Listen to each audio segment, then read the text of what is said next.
Adashmasam 90-95% bolalarning uydagilari PUBG o'ynashiga yoki uni ustida kontent qilishiga qarshi bo'lar ekan. Shaxsan meniki ham.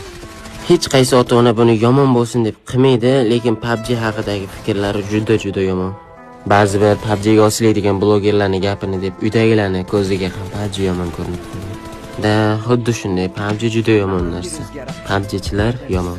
Chunki biz kechasi ko'chama-ko'cha bezorlik qilib yurmaymiz-da. PUBG o'ynaymiz. Vaqtimizni qayoqdagi yo'q odamlarga qo'shilib sarflamaymiz-da. PUBG o'ynaymiz.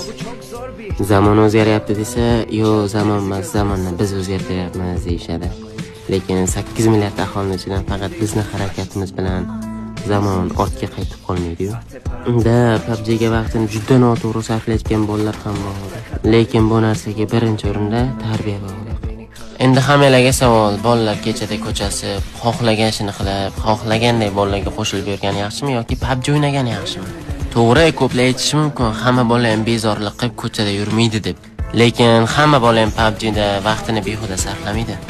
Oddiy misol qilib aytaman, kontent qilayotgan PUBG blogerlar o'qituvchilardan kamida 2-3 barobar ziyod pul topadi.